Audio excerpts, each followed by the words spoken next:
is Matthew Adams Karaure. I'm born here in Mikindori. I went to politics quite early. In fact, immediately after the university, because I completed the university in 1973, March, and by September I was in the campaigns trying to remove Jacob Mwongo. How old were you then? 27. People today say it is very difficult when you don't have money, but I can assure you I didn't have money. Mwongo was being supported by Gema, Akina Karume, because he was the national treasurer of Gema. Yeah. They came here to campaign, but because I had participated in removing Mwongo from, he was the chairman of our society, Coffee Society, and he had messed it up. So I was fighting him in the Coffee Society. At that time, by the way, people, if you asked me if I was going to stand for election, I would tell you no, and it was genuine. I just want to fight for people in Coffee because we were being given bursaries by the Coffee Committee, and then the chairman would turn them into debts that we must pay. So we were annoyed. I tried to tell this to people. They married by my thought, and that's how I started. After the university, immediately I stood for election, but I lost to Mwongo. And what people have not known, the vote that comes from outside the constituency was being called vote by post. So Tigania people who are living in America or Mombasa, they would post their votes. And that time the DC was the returning officer. So, in fact, on the count of the votes cast in Tigania, I had 9,300, and Mwongo and 6,000. But then the DC inflated the votes coming from outside. I did not get a single vote. So the Rakanidi as a district. So we were stronger now, 2 districts. And when I came back to Tigania, fighting for Tigania, the chairman of the Electoral Commission was a former judge. And he promised me, I'll subdivide your constituency. I feared because the vice chairman, Mwadhani Mbaka, was from Chuka, that we did not have the population of Chuka, but because I'm the one pursuing it with the chairman of the board, who the vice chairman, I didn't know I could win, but I won. Tigania was split into 2. In fact, to some people, it became something to disgrace me with, that Karaure has cut Tigania into two pieces. The opponents. My opponents. Hey, this guy has cut Tigania into 2. It became a song. Aita Tigania Ichuncheviele. But I knew it was beneficial. Then we could have 2 members of parliament. And luckily, when CDF came after me, we had 2 members of parliament. CDF was divided for every constituency. So we had gained by 1 portion. So the enemy was getting two times what they were getting. So those basically are things that I remember. But I also had done a lot for people, by the way. Let me tell you a little background, which is not political. I was an athlete. I used to run 100 meters, 200 meters, and long jump. And when I was in secondary school, Oro was the center of this running. I used to run and beat everybody. 100 meters, 200 meters, there was strong, big people. I could beat them. So I was ran in the nation. I used to represent Eastern Province in the nationals in 200 and 100 meters and long jump. So I had been known by people even before I started politics. I think that was a boost. Yeah, it was a boost. It was even that time, you see, for me, I've always told people, I don't mix politics with other things. I could still write when I was in Parliament. Yeah, because Parliament is not a full-time job. Because anyway, literature was my major. At those days at the university, you start with, of course, with three subjects for your degree. And then when you excel in one, you get over 70, you carry on that one, a 3-1-1 idea. That's what it was. So I carried on literature, and then I took education as an option. Then I became a teacher. I taught at Chogoria for less than a year, because I'm telling you, because I left in 73, when teachers, everybody working for government was told to resign, those who are going to campaign, I decided to resign. After working until, from May to June, 2 months. That's when I came to face Mwongo, that kind of thing. So that is basically my life. The endeavor, is fictional. Is looking at African politics. All presidents were like the endeavor, in fact, I was accused of talking about Moi in that book. And well, I was called by the Security Council.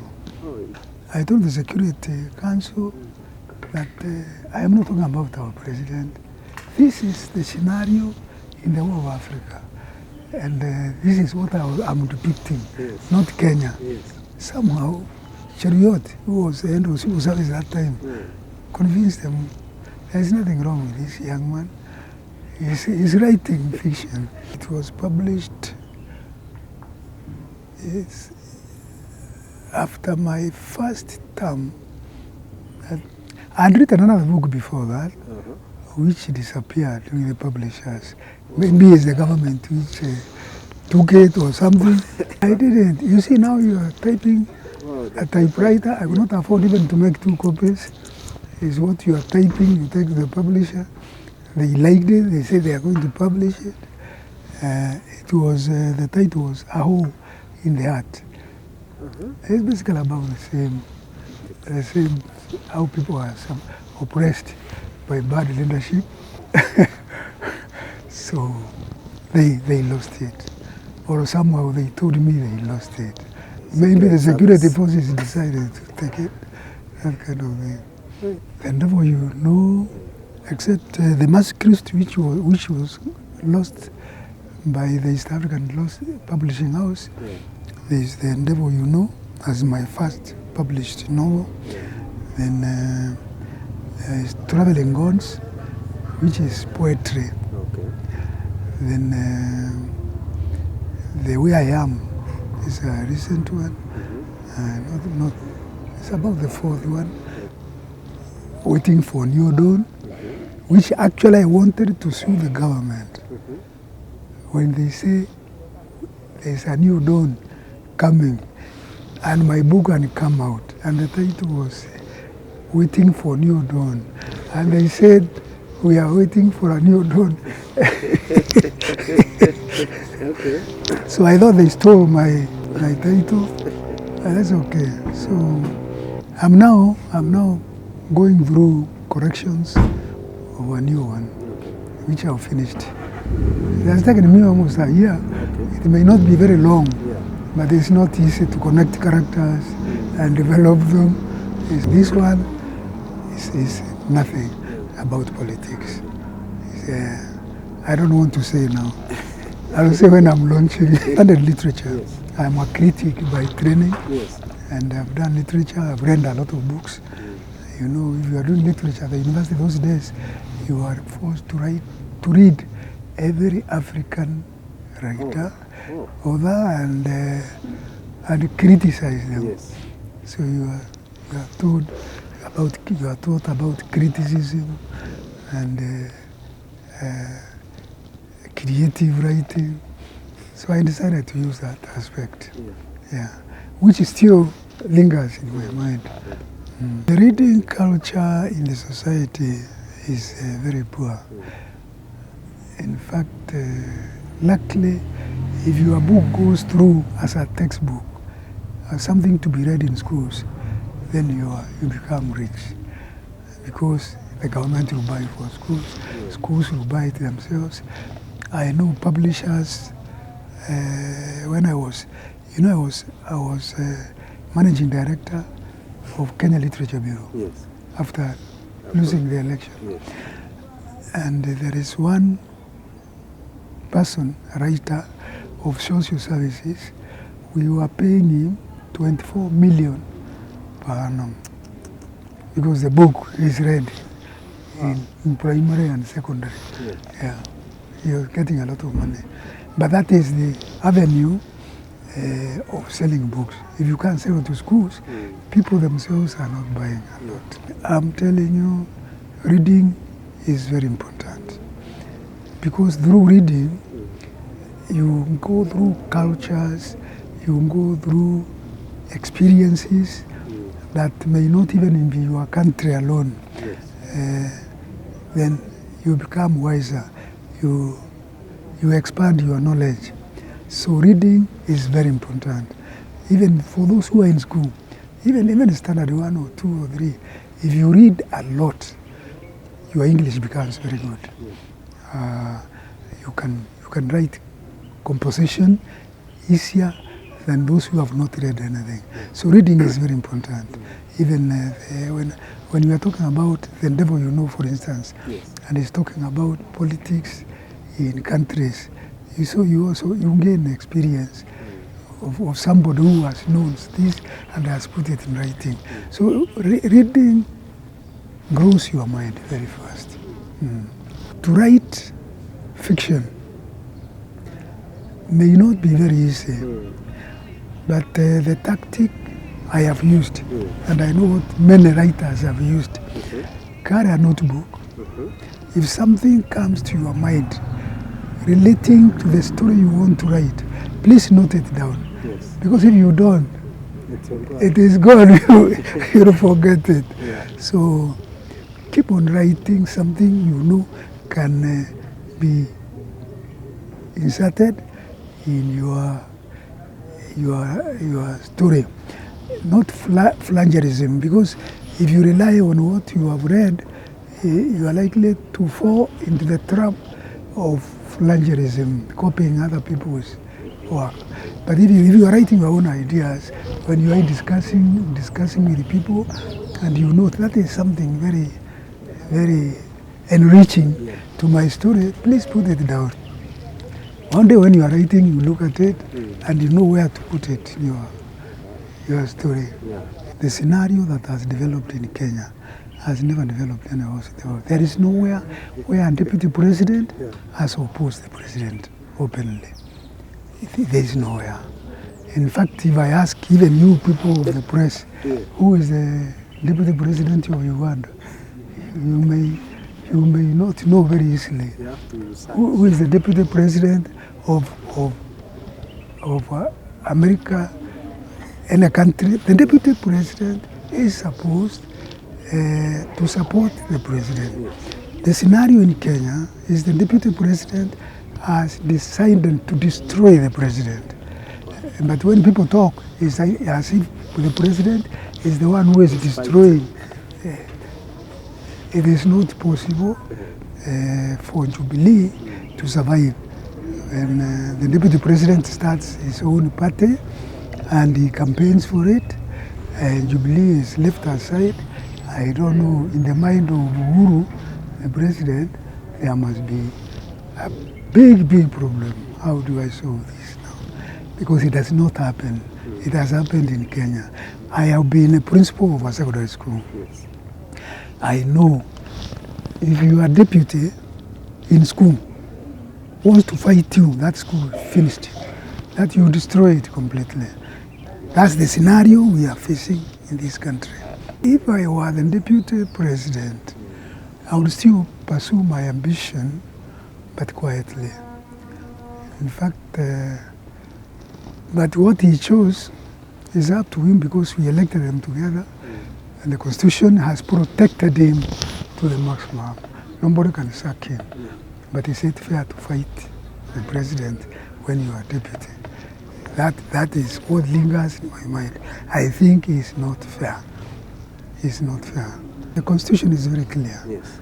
Anybody in the country, according to our Constitution, who appears to promote another party must quit the party that elected him. Yeah. But because here they were elected together, he says nobody can sack me. But I don't think it is fair. Now, I don't know if Ruto himself would like his deputy to undermine him. He won't. But wananchi are divided, everybody gets totally divided. The economy can't move because who is working? And we are paying them salaries. For instance, we are paying the deputy president a salary in order to advise and work with the president. He is not for the last 2 years. But he's getting a salary. This bottom up, I don't know. I don't know. It's a theory. You see Kenyans and everywhere in the world, if you want to become popular,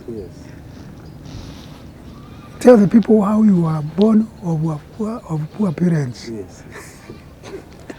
And then then from there, give them slogans they don't even understand, populist slogans. Yes. Because they may not work. Everybody has promised Kenyans this, and when you go there, you are working for yourself, accumulating money for yourself. So the bottom up is a beautiful slogan for masses consumption. Yes. I don't think it works because we have the same thing. Money is being given to counties. The BBI, for instance, is talking about money going to MCAs. This bottom up, I don't see the difference between what women are given USO funds. A lot of money, by the way, even in your own area, are given to poor people, which they don't pay by the government. So, but you see people to synchronize that and see we have something similar. It's not very easy, given that our population, the majority of our population are not educated people. In any case, people want money. If you have money today, you can tell people anything. When you ask people, they say, but you see, now we have not taken that money. I tell them, see, you are waiting for it. When you hear so and so is standing and has a lot of money, your imagination is that one day I'll get part of that money. Politics has been like that, by the way. Adams, the name Adams, I acquired it from students at the Embe Secondary School. I was the school captain. They thought I was a very kind person, assisting the poor. In fact, I could give my own fees to a person who was going to be expelled from school. Then I tell them, you will pay me. Next time you will get this money. I give them so that they are not expelled from school. So they called me Adam. So I decided, instead of being called Adam, I put an S. So I think I'm very sympathetic to the poor people. I'm not looking for votes anymore. I'm very sympathetic. But when I see them being exploited, like a very educated person coming from Nairobi to this Tigania area and tell them he knows better than them about issues, which is not true.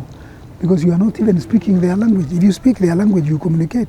You will find these people are very intelligent. Only they don't speak English like you. If you speak their Kemeru, you realize kuna wasee ambao hawajaenda shule who are brilliant. Kemeru people must wake up. People who are telling us, the Meru people, we are not being seen, we are only seeing, the mountain is hiding us. No, why are you talking like that? Which one of you ever dared to stand for president and tested the waters?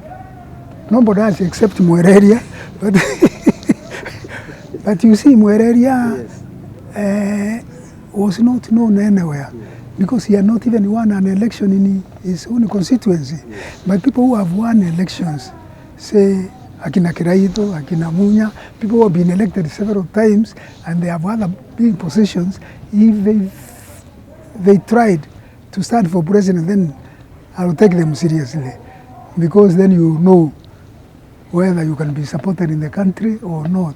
But crying in the backyard that you are not seeing us, how do we see you when you are hiding in the background? Come up, say I'm standing for president. So the question of Mount Kenya East, I think Kenya should elect a good president. Whether it's a Luo, a Luya, a Kalenjin, a good president, not Mount Kenya, no. Kiraito has performed. But Munya has also performed on the other side. The tea issue and the coffee issues, he has fought for the common man in their products in agriculture. Kiraito has also performed. So let's wait and see who stands and who wins. At Tigania East, I'm telling you, without fear of contradiction, if BBI went through, Munya might want a constituency seat. If BBI went through, because ministers will come from elected members.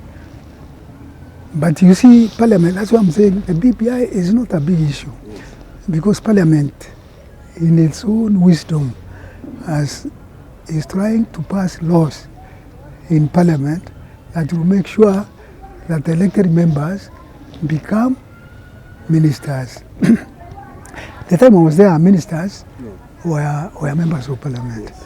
Even in Britain, elected people are ministers. Yes. Because then they listen to the debate in Parliament, they interact with the members of Parliament, they can work better that way. Yes. And again, the economy, I know the BBI proponents have said this, which people don't seem to catch. Counties, the BBI says, even in counties, ministers should come from amongst MCAs. Now, today, you elect so many MCAs, but ministers are appointed from outside. This money is not enough. People keep on complaining that the money is not enough because they are making bad laws. If we have among MCAs ministers, then you don't have to pay outsiders.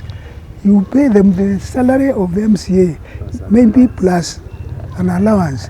Then we reduce the expenditure in the counties. Now we have a governor, we have a deputy governor, we have maybe 20 ministers. They are drawing a salary and allowances. When we have elected MCAs who are also qualified to hold those positions. The same with Parliament. Instead of bringing ministers from outside, we reduce the expenditure of Parliament by making members of Parliament who are qualified to be ministers. Yeah, so I think I like that system.